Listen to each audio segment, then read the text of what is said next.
प्रियंका गांधी वाड्रा को शुभकामनाएं देना तो बनता ही है कि जब उनकी नई पारी की शुरुआत हो रही है। लेकिन ये सवाल भी बड़ा एक मौजूद सवाल है, एक जायज सवाल है कि आखिर प्रियंका गांधी वाड्रा को 53 साल तक किसने संसदीय पारी उनकी शुरू करने से रोका।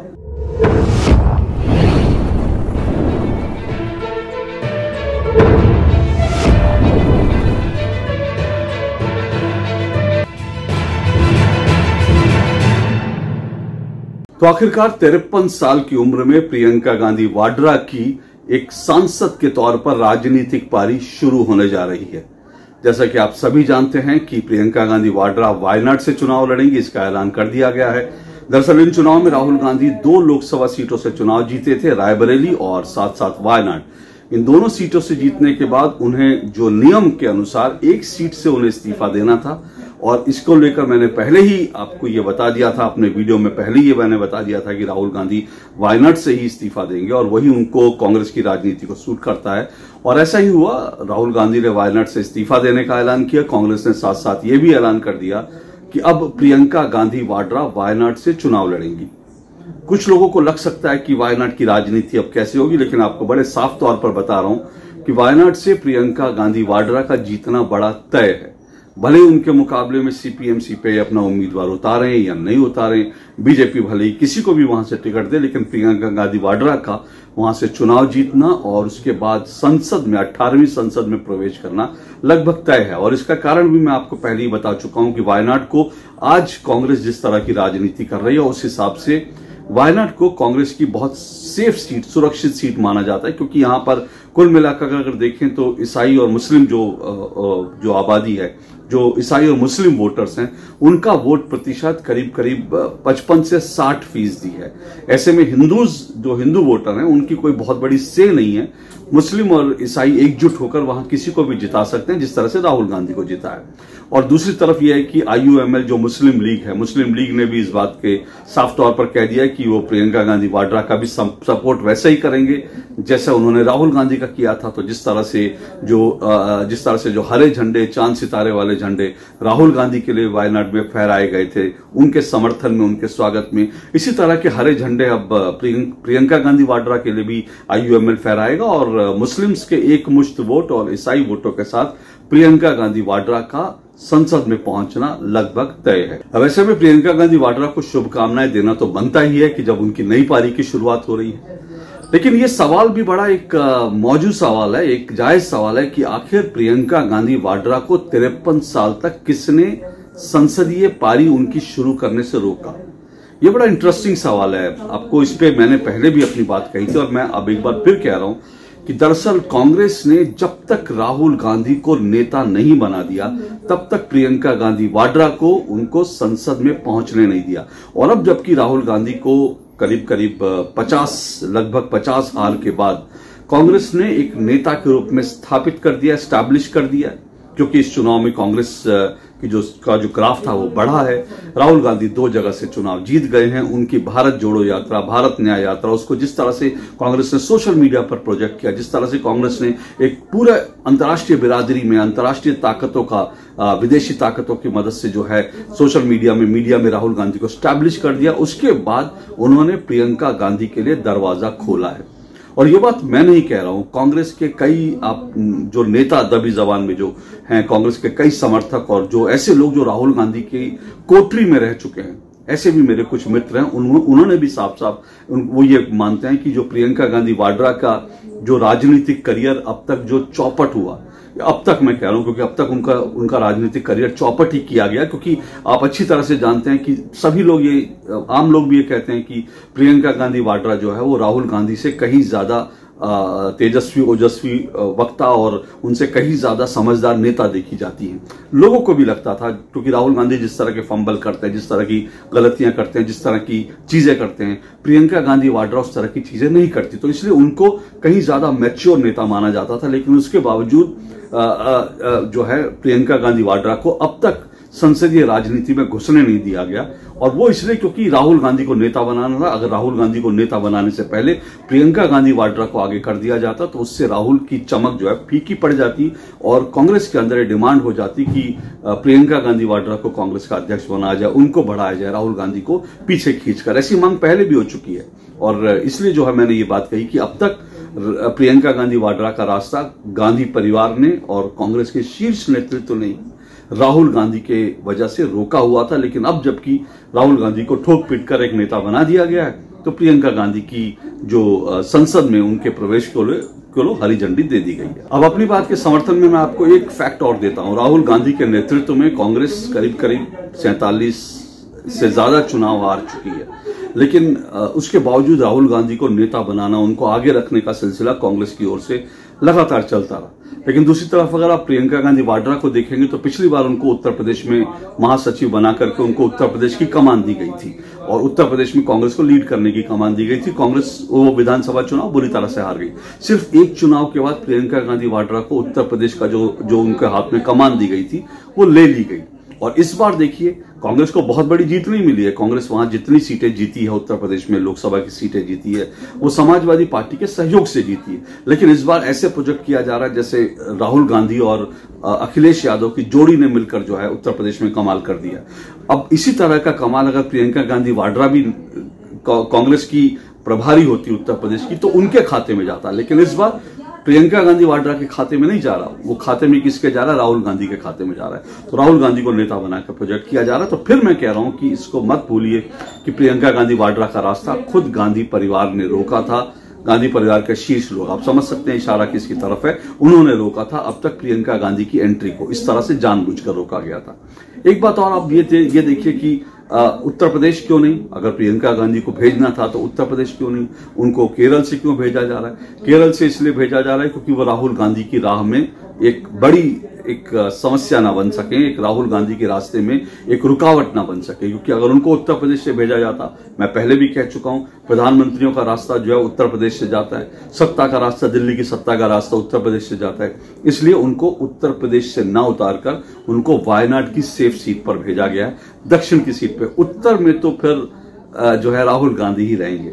अब ये भी बड़ी दिलचस्प बात है कि मां यानी सोनिया गांधी जो सीट छोड़ती हैं, उसका वारिस किसे चुना जाता है? उसका वारिस बेटी को नहीं, उसके वारिस बेटे को चुना जाता है, वो राहुल गांधी को चुना जाता है। लेकिन राहुल गांधी जो सीट छोड़ देते हैं उस पर प्रियंका गांधी को लड़ाया जा रहा है। तो राहुल गांधी ने जो सीट छोड़ी वो प्रियंका के हिस्से में आई, लेकिन मां ने और गांधी परिवार की जो विरासत थी वो किसके हिस्से में आई? वो राहुल गांधी के हिस्से में आई। तो इसे समझना पड़ेगा कि असली उत्तराधिकारी जो है वो राहुल गांधी को ही बनाया गया है। प्रियंका गांधी वाड्रा में भले ही ज्यादा काबिलियत हो, भले ही ज्यादा योग्यता हो, भले ही वो ज्यादा अच्छा बोलती हो, भले ही वो ज्यादा लोग उनको पसंद करते हो, लेकिन उसके बावजूद कांग्रेस की कमान प्रियंका गांधी के वाड्रा के हाथ में राहुल गांधी के रहते नहीं जाएगी, ये तय है। लेकिन अब प्रियंका गांधी वाड्रा को एक शुभकामनाओं के साथ साथ, क्योंकि उनकी नई पारी की शुरुआत हो रही है, उनको शुभकामनाएं जरूर देनी चाहिए, लेकिन शुभकामनाओं के साथ साथ एक उनको सुझाव और सलाह भी है। सुझाव भी है, सलाह भी है। राहुल गांधी अक्सर जो हैं वो उनकी पूरी राजनीति झूठ पे टिकी है। मैं नहीं कहता कि प्रियंका गांधी वाड्रा जो है हमेशा सच बोलती है। उन्होंने भी इस चुनाव में बड़े सारे झूठ बोले, जो कांग्रेस ने झूठ बोले वही झूठ प्रियंका गांधी वाड्रा ने भी बोले। लेकिन प्रियंका गांधी वाड्रा के लिए बड़ा जरूरी है कि उनकी जो अपनी छवि है उस छवि को बचाए रखने के लिए, उस छवि को बेहतर बनाने के लिए बड़ा जरूरी है कि कांग्रेस का आईटी सेल जो लगातार झूठ बोलता है, उस झूठ से अगर वो बचकर जो है राजनीति करेंगी तो वो ज्यादा बेहतर नेता लंबे दौर में साबित हो पाएंगे। देखिए राहुल गांधी झूठ बोलकर आज जरूर जो है एक नेता बन गए और झूठ बोल करके उनको जरूर कुछ कामयाबी मिल गई है, लेकिन इस बात को याद रखिए काठ की हांडी बार बार नहीं चढ़ती। तो एक बार झूठ बोल लिया तो उनको 99 सीटें मिल गई हैं, लेकिन बार बार झूठ बोल करके आप इस तरह से 99 सीट, बार बार आप जो है गारंटी कार्ड, अगली बार आप गारंटी कार्ड लेकर जाएंगे तो लोग आपको उस तरह से वोट नहीं देंगे। अगली बार जब आप संविधान का झूठ बोलेंगे, आप किताब लेकर जाएंगे, कहेंगे कि जो है देश में चुनाव नहीं होंगे, संविधान बदल दिया जाएगा, तो अगली बार लोग इसको मानेंगे नहीं, क्योंकि अब बीजेपी भी सतर्क हो गई है और दूसरी तरफ जो है एक झूठ बार बार नहीं चलता।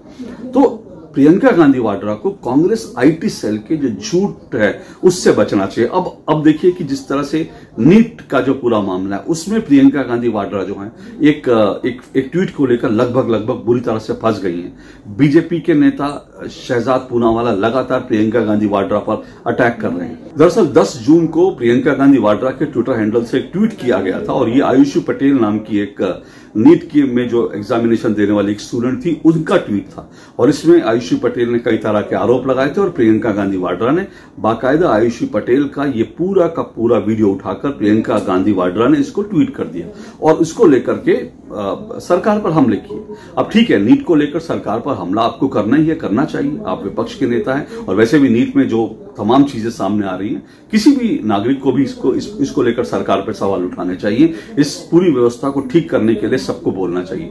लेकिन 24 लाख से ज्यादा स्टूडेंट थे जिन्होंने परीक्षा दी थी, उसमें आपको आयुषी पटेल ही क्यों मिली जिनका पूरा मामला जो फर्जी है? क्योंकि आयुषी पटेल ने जो दावे किए थे वो बाकायदा इलाहाबाद हाई कोर्ट में मामला गया, उसकी लखनऊ बेंच में, और हाई कोर्ट ने कहा कि आयुषी के जो पूरे डॉक्यूमेंट्स हैं वो फर्जी हैं और जो है हाईकोर्ट ने यह तक कहा है कि आयुषी पटेल के खिलाफ जो भी एक्शन लेना चाहे नीट ले सकता है। अब मुझे आयुषी पटेल ने क्या कहा था क्या नहीं कहा था, उनके दस्तावेज कैसे हैं, मुझे उस पर जाने की जरूरत नहीं है। ये आप मामला अच्छी तरह से समझ गए होंगे क्योंकि इसको लेकर अब तमाम चीजें अखबारों में आ रही हैं। आयुषी पटेल के तमाम जो दावे हैं उनको लेकर अब सवाल उठाए जा रहे हैं। कोर्ट का फैसला जो है पब्लिक डोमेन में।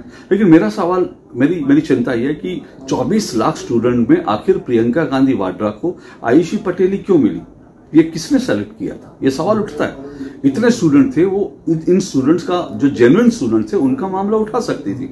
अब ये जो पूरा जो ट्वीट है, कई जो है करीब 2 से 3 मिलियन जो है लोग प्रियंका गांधी वाड्रा के इस ट्वीट को जो है लाइक कर चुके हैं। लेकिन अब जब ये आ रहा है कि ये झूठ है, ये फर्जी है, तो अब लोग सवाल पूछ रहे हैं जो शहजाद पूनावाला ने सवाल उठाया। सुनिए जरा शहजाद पूनावाला को। मित्रों, कई घंटे हो चुके हैं परंतु प्रियंका वाड्रा जी, जिन्होंने आयुषी पटेल के नाम पर और आयुषी पटेल के वीडियो के साथ झूठ फैलाने का कृत्य किया पूरे नीट के विषय पर, और जब इस आयुषी पटेल का सच सामने निकलकर आ चुका है हाईकोर्ट के द्वारा कि ये व्यक्ति न केवल झूठ बोल रही थी बल्कि फर्जी कागजों को उसने कोर्ट में जमा किया था, तब प्रियंका वाड्रा जी अब मौन है। कई घंटे हो गए, ना उन्होंने वो ट्वीट डिलीट किया है, ना उन्होंने माफी मांगी है।